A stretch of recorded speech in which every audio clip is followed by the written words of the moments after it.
If you're loving the Bible Brief, will you take just a moment to leave us a review on Apple Podcasts or Spotify? We're having hundreds of people every week try out the show, and we want you to help even more discover the Bible Brief. Potential listeners depend upon your reviews to learn why they should listen. So will you do us a favor? Leave us a review on Apple Podcasts or on Spotify. Join the cause to help the world learn the life-changing story and message of the Bible.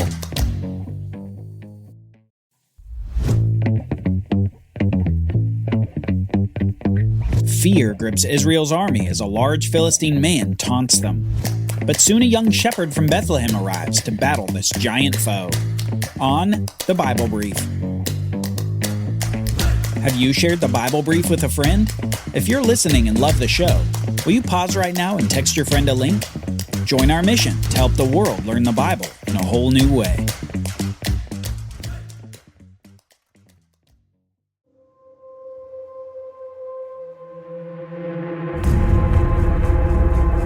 Invincible. That's how the man looked. Invincible and gigantic. The Israelite army looked upon the Philistine man with awe and with great fear. He was over 9 feet tall, with armor all over his body, thickening him with over 125 pounds of bronze and iron. On his back he carried a curved iron sword called a scimitar, and in his hand a long spear with a 15-pound point. Not only was the man armed and armored with durable metals, but he protected himself with 2 shields. One circular shield held in his own hand, with another larger rectangular shield held by his shield bearer in front of him. The man looked invincible, and he was taunting the Israelites, camped opposite the Philistines across the valley. Goliath was the champion of the Philistines, arrayed in battle gear ready to take on any who would oppose him. He was hardened by years of battle and confident in defeating all who might challenge him. He would come out day by day before the Israelites and say, "Why have you come out to draw up for battle? Am I not a Philistine, and are you not servants of Saul? Choose a man for yourselves and let him come down to me. If he is able to fight with me and kill me, then we Philistines will be your servants. But if I prevail against him and kill him, then you Israelites shall be our servants and serve us." And the Philistine said, "I defy the ranks of Israel this day. Give me a man that we may fight together." When Saul and all Israel heard the words of the Philistine, they were dismayed and greatly afraid. The taunts and challenges of Goliath are met with fear and trepidation among the Israelites. Even the king was fearful of this giant Philistine man. The king who the people demanded from God to go before them and fight their battles was shrinking back from hand-to-hand combat with this taunter of Israel. It's in this context that young David approaches the valley where this is all taking place. He's been back in Bethlehem with his father Jesse, helping to feed the sheep that he had been looking after for years. David had entered Saul's service as a musician and an armor-bearer, but Saul still allowed him to regularly visit Bethlehem to help his father and his flock. David's 3 oldest brothers were now serving Saul as well, not as personal assistants to the king, but as soldiers in the king's army. With this in mind, Jesse had instructed David to go to the Israelite camp to check on his brothers and to bring them food, no doubt wondering when they might be back home in Bethlehem. It had been at least 40 days since they had left for this battle against the Philistines. We read this in 1 Samuel 17, starting in verse 20. "And David rose early in the morning and left the sheep with a keeper, and took the provisions and went, as Jesse had commanded him. And he came to the encampment as the host was going out to the battle line, shouting the war cry. Israel and the Philistines drew up for battle, army against army. And David left the things in charge of the keeper of the baggage, and ran to the ranks and went and greeted his brothers. As he talked with them, behold, the champion, the Philistine of Gath, Goliath by name, came up out of the ranks of the Philistines, and spoke the same words as before. And David heard him. All the men of Israel, when they saw the man, fled from him and were much afraid. And the men of Israel said, Have you seen this man who has come up? Surely he has come up to defy Israel. And the king will enrich the man who kills him with great riches, and will give him his daughter, and make his father's house free in Israel. And David said to the men who stood by him, "What shall be done for the man who kills this Philistine and takes away the reproach from Israel? For who is this uncircumcised Philistine that he should defy the armies of the living God?" And the people answered him in the same way, "So shall it be done to the man who kills him." Upon arriving at the camp, David sees this Philistine taunting and inspiring fear in the Israelites, and he begins to hear rumblings in the camp of Saul's reward for the one who kills him. Desiring confirmation of Saul's announcement, he asks even more men, and they say, "Yes, the king will enrich the man with great riches, will give him his daughter, and will make his father's house free in Israel." Someone hears David questioning the soldiers, however, and it's David's older brother, Eliab. Now Eliab, his eldest brother, heard when he spoke to the men. And Eliab's anger was kindled against David, and he said, "Why have you come down, and with whom have you left these few sheep in the wilderness? I know the presumption and the evil of your heart, for you have come down to see the battle." And David said, "What have I done now? Was it not but a word?" And he turned away from him toward another, and spoke in the same way, and the people answered him again as before. Eliab acts as though he can see into David's heart and see an evil motive. Perhaps Eliab was still frustrated that he wasn't the one anointed by Samuel. God had looked into David's heart and saw a king. And here Eliab acts as though he could see as God sees. He attributes evil to David, but David defends his innocence before continuing through the camp. Soon, however, the camp begins to murmur about something new. They're murmuring about this young man from Bethlehem, inquiring so deeply into the reward for killing Goliath. And soon Saul himself hears of it. When the words that David spoke were heard, they repeated them before Saul, and he sent for David. And David said to Saul, "Let no one's heart fail because of him. Your servant will go and fight with this Philistine."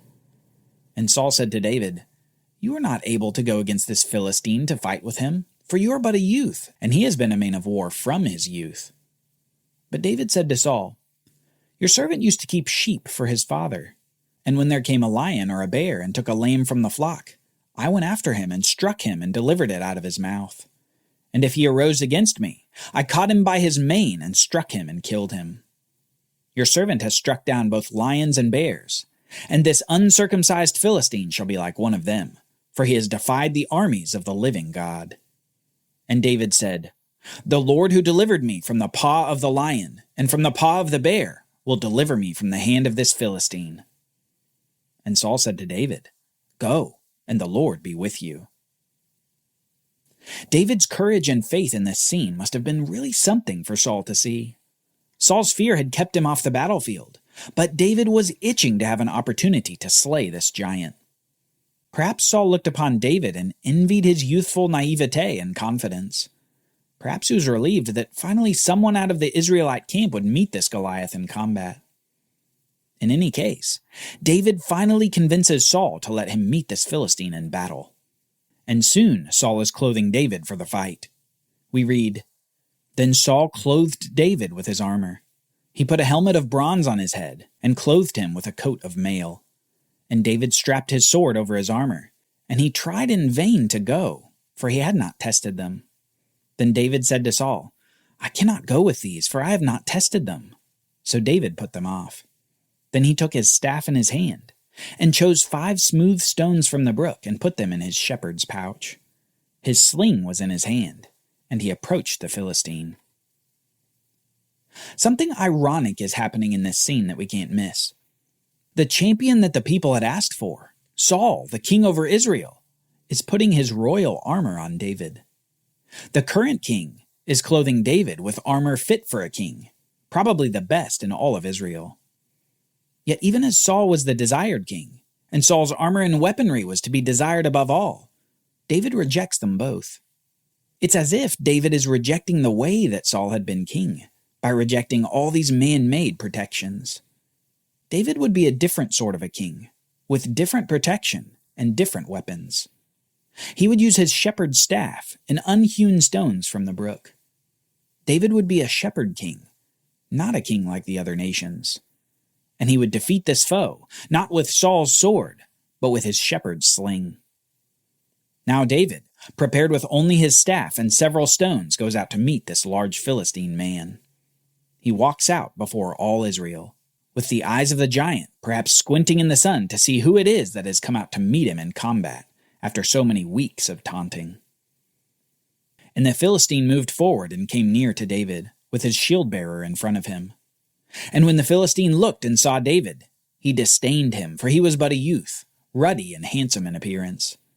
And the Philistine said to David, "Am I a dog that you come to me with sticks?" And the Philistine cursed David by his gods.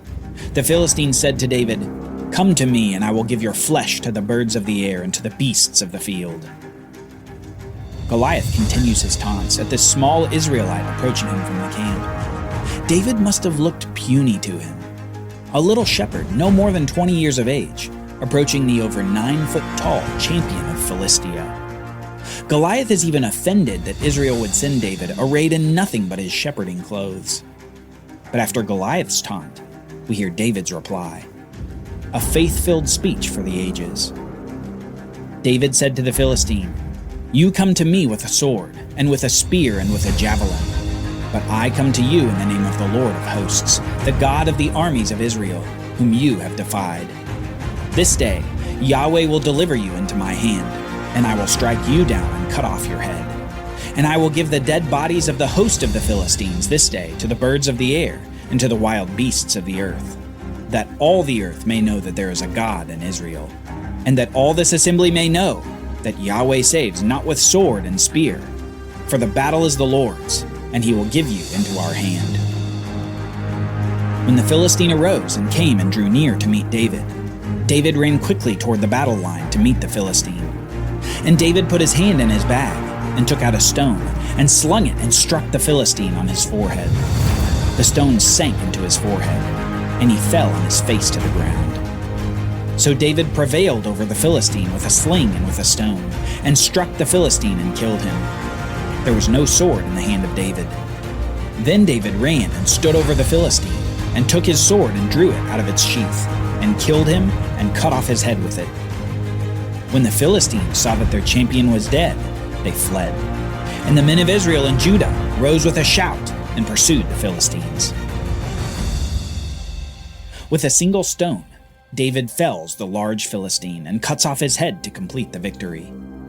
In that moment, surely you could hear a pin drop in both camps, the deafening silence expressing the shock of the impossible.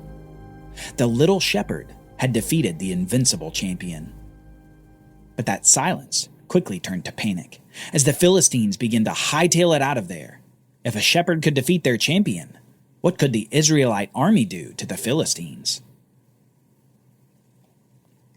David achieved a great victory over Goliath by the power of God, which served as an even greater victory over the Philistine army that day. Faithful David, who never once commented on the size of Goliath, appeared to see things differently from everyone else in the Israelite camp. He didn't see the height of Goliath. He saw the pride. He didn't see the bronze and the iron armor. He saw taunting of Yahweh's army. He didn't see a seasoned warrior. He saw God's power to give him the victory. A victory that would serve as a foretaste of an even greater one to come. Just as David crushed the head of this Philistine enemy of God, so would God's great king crush the head of that ancient serpent.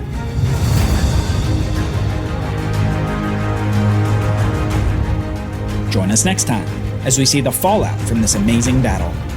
David is celebrated by the people, and Saul's jealousy explodes. The Bible Brief is brought to you by the Bible Literacy Foundation, dedicated to helping people like you learn the Bible.